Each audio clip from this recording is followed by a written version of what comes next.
a paz do Senhor Jesus. Hoje estamos aí no nosso domingo para a nossa lição da Escola Bíblica Dominical, A nossa lição de número 13 é a última lição aí do nosso trimestre, aonde aprendemos sobre a raça humana, origem, queda e redenção. Ou mais uma vez chego à tua presença, devido a toda esta situação em que estamos aí vivendo, e para não deixar os irmãos sem a lição da escola dominical, estamos aqui para passar um pouco de um comentário sobre a lição de número 13, o novo homem em Jesus Cristo. Antes quero lhe cumprimentar com a paz do Senhor Jesus Cristo, que Deus continue abençoando a sua vida. A lição desse domingo, ela está baseada, a leitura bíblica, no Evangelho de João, capítulo de número 3, do versículo 1 até o versículo 16, e você pode estar lendo na sua casa, acompanhando, e na lição, ou até mesmo na tua Bíblia Sagrada. A nossa verdade prática da nossa lição traz para nós a seguinte: a salvação em Jesus Cristo leva-nos à perfeição espiritual, moral e ética, porque Ele, embora Deus, foi o mais perfeito e completo dos seres humanos. Já o nosso textuário, ele está baseado no Evangelho onde Paulo escreveu aos Efésios, na carta que Paulo escreveu aos Efésios, capítulo 4, versículo 13, e diz assim: até que todos cheguemos à unidade da fé e ao conhecimento do Filho de Deus, a varão perfeito, à medida da estatura completa de Cristo. Então essa é o nosso textuário nesta manhã. A introdução da nossa lição traz uma pergunta muito importante para cada um de nós, e ela tem dois pontos de vista para que nós possamos entender. Primeiro, a pergunta diz o seguinte: é possível alcançar a perfeição espiritual nesta vida? Uma pergunta que faz nós pensarmos, e ela tem dois pontos de vista para entendermos. Primeiro, do ponto de vista humano, a resposta é não. Não tem como ser perfeito nesta vida, ser perfeito espiritualmente nesta vida, mas isso olhando com os olhos humanos, ao ponto de vista humano. Já do ponto de vista espiritual, diz a Bíblia Sagrada que é possível sim, mas não só é possível, como também é desejável e requerida de todo aquele que professa o nome de Deus. Então, do ponto de vista humano, a resposta é não. Já do ponto de vista espiritual, baseado dentro da Bíblia Sagrada, nós temos aí que sim, ela é possível, ela é requerida e ela é desejável. Nós vamos aí dentro desta lição estudar aí alguns pontos importantes. Vamos falar sobre o nascimento, vamos falar sobre a justificação e sobre a santificação, e veremos aí um pouco sobre regeneração. O primeiro ponto da nossa lição traz para nós o nascimento do novo homem, e nós temos aí, os irmãos conseguem visualizar dentro da lição de vocês, que Jesus ensinou a Nicodemos. Primeiro, quem era esse homem chamado Nicodemos? Então, Nicodemos, a Bíblia não se fala muito sobre ele, com exceção de João capítulo 3, versículo 1 ali a seguir, e João capítulo 7, versículo 50, também fala dele. Mas quem era esse homem chamado Nicodemos? Sabemos que o seu nome é grego, significa vencedor do povo. Conforme João capítulo 3, versículo 1, ele era um fariseu, príncipe do povo, e conforme João capítulo 7, versículo 50, ele era um membro do Sinédrio. Isso é algumas coisas, informações que se tem a respeito de Nicodemos. Primeiro subponto diz assim: nascido não do sangue nem da carne. O apóstolo João afiança, ou seja, o apóstolo João garante que o novo homem em Cristo é, antes de tudo, uma criação espiritual. Não é gerado nem do sangue nem da carne, mas de Deus. Então veja bem, o apóstolo João diz para nós que o novo homem em Cristo Jesus, ele é antes de tudo uma criação espiritual, não gerado nem do sangue nem da carne. Nós vamos entender, quando nós olhamos lá em João capítulo 3, versículo 1, quando Nicodemos conversando com Jesus, fariseu conversando à noite com Jesus, ele foi ter a noite com o Senhor Jesus e conversando, Jesus diz para ele, na verdade, lá no versículo 3, na verdade te digo que aquele que não nascer de novo não pode entrar no reino de Deus. Ele ficou preocupado e disse, Nicodemos respondendo a Jesus, mas como eu já velho, imagina nós crescidos, voltar ao ventre de nossa mãe?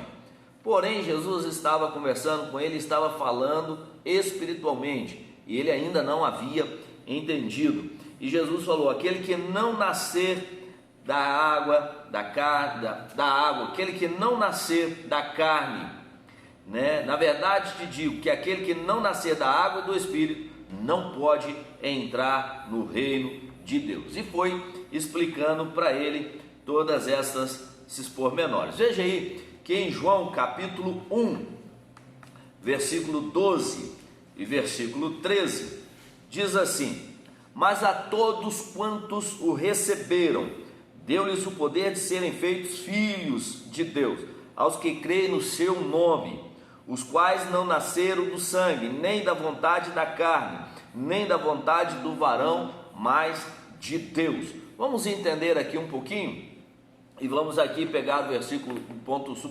subponto 2. Mas o primeiro diz, não, mas a todos quantos? A todos quem? A todos aqueles demais. Por quê? Porque se você ler o versículo anterior, o versículo 10, diz aqui que Jesus estava no mundo, e o mundo foi feito por ele, e o mundo não o conheceu. Versículo 11 diz, ele veio para os que era seu. Para quem que Jesus veio? Jesus veio para o judeu, ele era judeu, nascido em Belém, e ele veio para os judeus, porém, os judeus não quiseram, não receberam. Mas aí ele coloca o versículo, João escrevendo o versículo 12, diz, mas a todos aqueles que receberam, deu-lhes o poder de serem feitos filhos de Deus, aos quais creem no seu nome. Então ele só dá esse poder de receber como filho de Deus, ele só recebe como filho de Deus aos que creem, os quais não nascem do sangue, nem da vontade da carne, nem da vontade do varão, mas sim da vontade de Deus. E o subponto 2 diz, nascido de Deus. Como é nascido de Deus? Isso implica a aceitação pela fé. Nascer de Deus significa você aceitar a Jesus pela fé, reconhecer Jesus como seu Senhor, Salvador da sua vida. O plano da salvação que o Pai Celeste elaborou bem antes da fundação do mundo.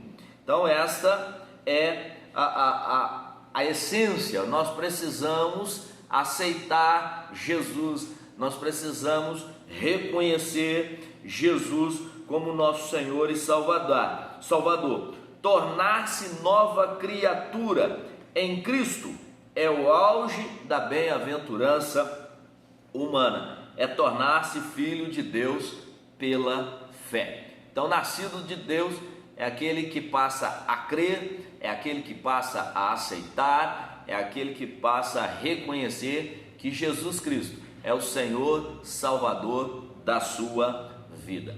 O terceiro ponto, nascido da água. Aqui tem um ponto importante. O batismo em água só tem efeito salvador quando recebido pela fé, mas nós precisamos entender esse ponto aqui. que significa? Batismo.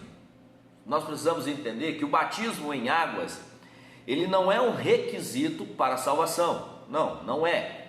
O batismo em águas é uma confirmação, é uma confissão pública, você dizendo para o homem ou para o mundo que você naquele momento está morrendo para o mundo e nascendo para Cristo. Não é requisito nenhum. Porém, no entanto, o Novo Testamento inteiro nos ensina que o batismo vem depois de crer. Ou seja, para que eu vá às águas, para que eu me batize, para que qualquer membro ou pessoa, um congregado se batize nas águas, ele precisa crer que Jesus é o Senhor da sua vida. Se ele não crer e for batizar lá simplesmente por batizar, nada vai acontecer. Ele está pecando, está sendo pior ainda. Então eu preciso crer, né? Eu preciso me batizar para crer. Eu preciso crer. Quando eu creio, eu vou, faço a confissão, me batizo nas águas e aí vamos aí seguir e participar de tudo aquilo que o Senhor tem preparado para cada um de nós. Então, vamos frisar aqui mais uma vez para que nós possamos entender. O batismo não é requisito para salvação. O batismo não salva ninguém. Porém, para que eu me batize nas águas, eu preciso crer que Jesus é o Senhor e Salvador da minha vida. Como diz aqui o texto, se devidamente observado, simboliza não apenas a morte e a ressurreição de Cristo. Então, quando eu observo todos os requisitos e a devida observação que a Bíblia nos diz sobre o batismo, eu me batizo após eu crer, e isso eu estou dizendo para o mundo: morri para o mundo e estou nascendo para Cristo. O quarto ponto fala nascido do Espírito Santo. A regeneração só é possível através da atuação do Espírito Santo na vida do pecador arrependido. O que é regeneração? Regeneração é o termo que significa literalmente gerar novamente. E só aparece por duas vezes dentro do Novo Testamento. A primeira aparece no sentido escatológico, lá em Mateus capítulo 19, versículo 28, e a segunda ocorre lá em Tito, capítulo 3, versículo de número 5. Porém, somente essas duas vezes. Esse ato regenerador não pode ser explicado em linguagem humana, né? É muito complicado. Por que não pode ser explicado aí em linguagem humana? Nós vamos entender em João capítulo 3, versículo 6, é Jesus quem opera o novo nascimento. Versículo 6 diz assim: o que é nascido da carne é carne, e o que é nascido do Espírito é Espírito.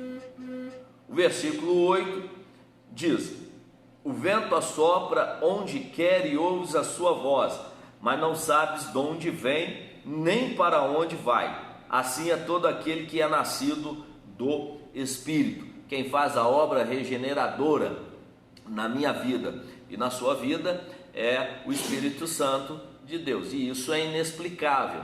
Quando o Espírito Santo entra na vida do homem, do pecador arrependido, aquele que se arrepende, Jesus faz, através do Espírito Santo, uma limpeza completa e a pessoa muda completamente. É uma coisa, um processo que ocorre de dentro para fora e não de fora para dentro. Então, esse processo que o Espírito faz é regenerar, é trazer novamente, é gerar novamente aquele homem que antes, outrora, estava no pecado, estava com a vida destruída, cheio, no lamaçal do pecado, e o Espírito Santo aí entra, faz uma limpeza completa e transforma aquela vida. Por isso que é um ato, esse ato não pode ser explicado em uma linguagem humana. Nós precisamos entender ele do ponto de vista espiritual.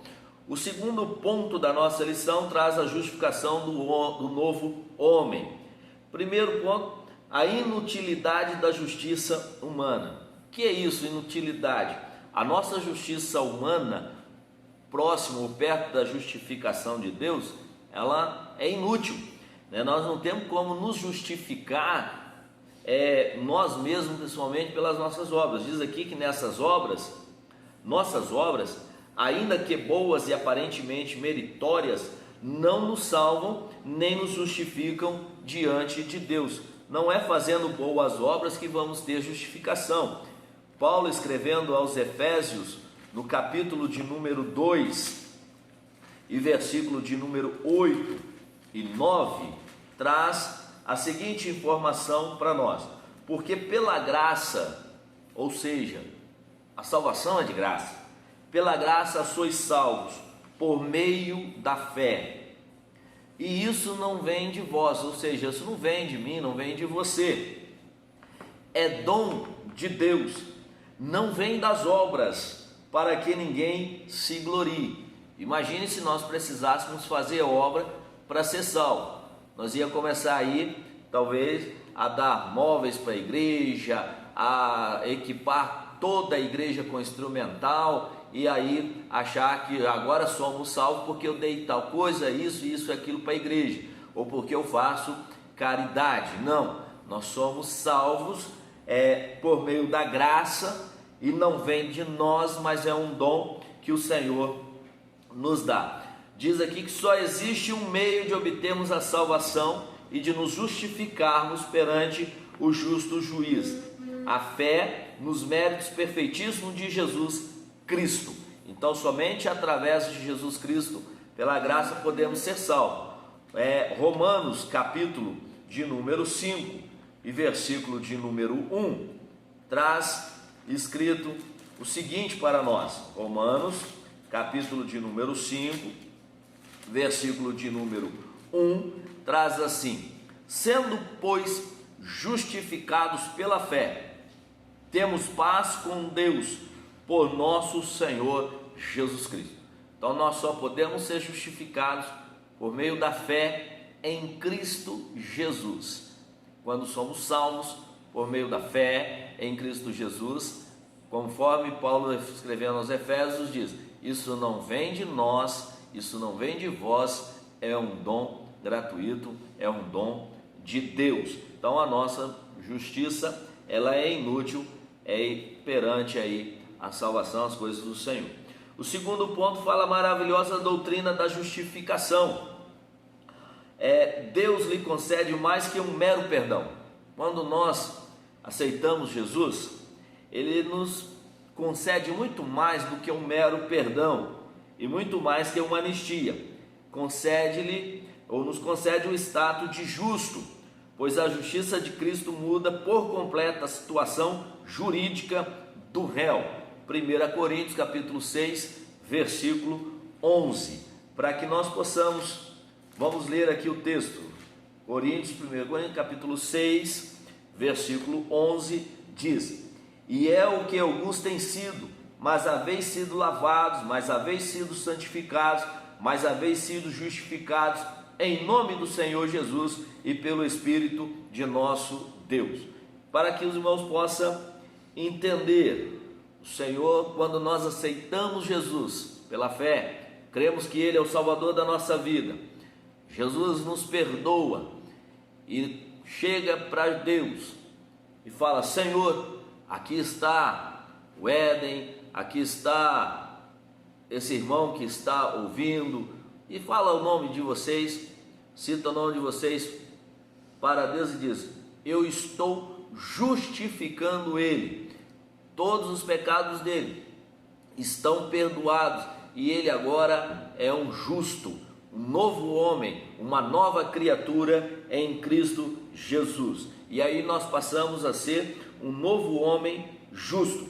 A partir da sua conversão, o pecador passa a ser visto por Deus como se jamais tivesse cometido qualquer injustiça. Aí você chega, imagine lá a situação que você estava há muitos anos atrás, ou aonde você estava, Você aceitou Jesus como seu Senhor e Salvador da sua vida.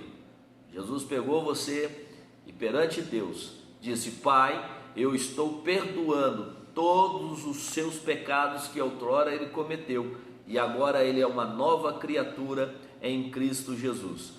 Todos os pecados dele eu estou lançando lá no mar do esquecimento, para que ninguém dele se lembre mais. Então Jesus está nos justificando perante Deus, e perante Deus, Deus nos olha como se nós nunca tivéssemos pecado antes, porque nós somos uma nova criatura, e aí nós somos justos aos olhos de Deus, conforme 1 João, vamos ler aí, primeiro Evangelho de João, 1 João, capítulo de número 3, versículo de número 7, que diz: Filhinhos, ninguém vos engane, quem pratica a justiça é justo, assim como ele é justo. Então nós somos justos aos olhos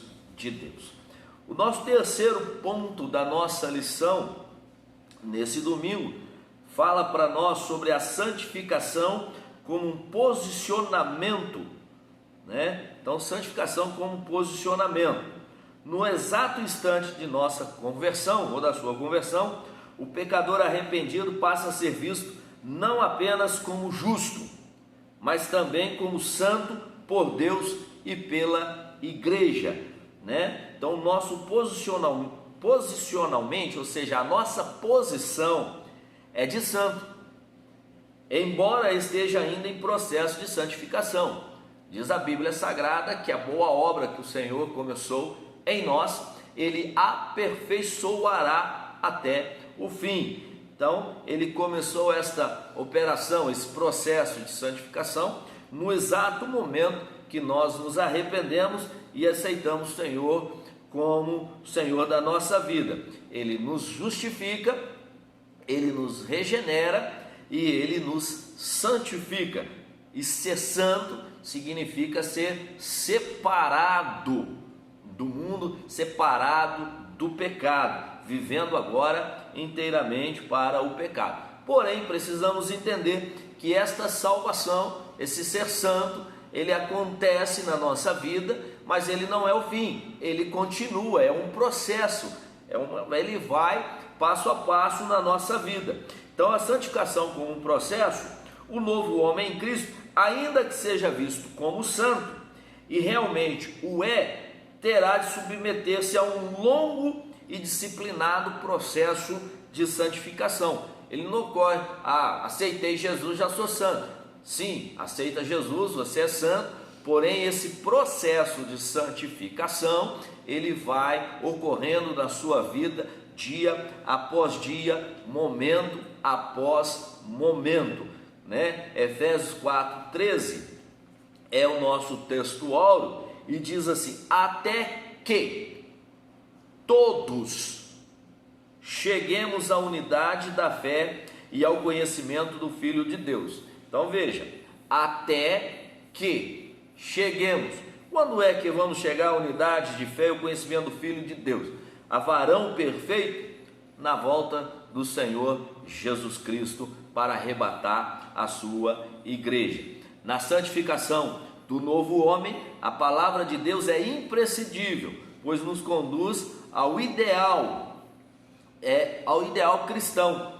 Perfeição e santidade para que em tudo sejamos imagem e semelhança de Deus. Então nós precisamos aí galgar passo a passo, né? Esse processo de santificação na nossa vida, ele vai ocorrer passo a passo, momento a momento, né?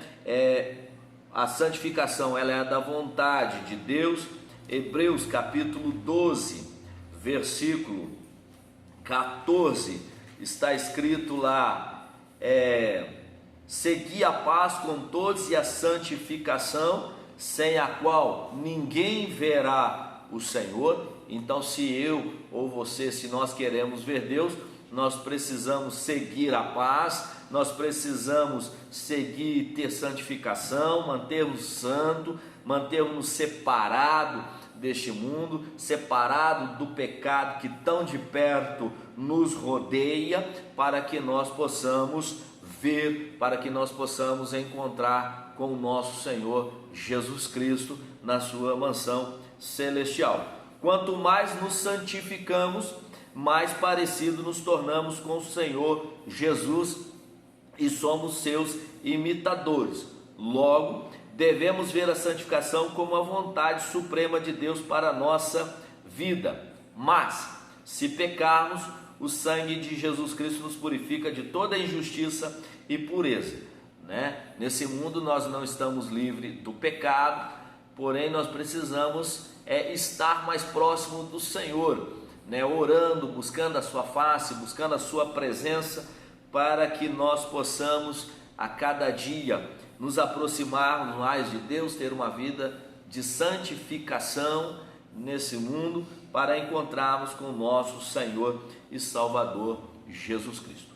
Amém? Que Deus nos abençoe. Esta foi a nossa lição de número 13, encerrando aí o nosso trimestre, né? O nosso trimestre aí da Escola Bíblica Dominical, nosso primeiro trimestre. Que Deus abençoe, né? Nós aí no próximo trimestre iremos aprender e teremos um comentário bíblico sobre a carta que Paulo escreveu aos Efésios. Que Deus abençoe a sua vida, que Deus na sua infinita graça e misericórdia te abençoe. Um excelente domingo e Deus te abençoe em nome de Jesus.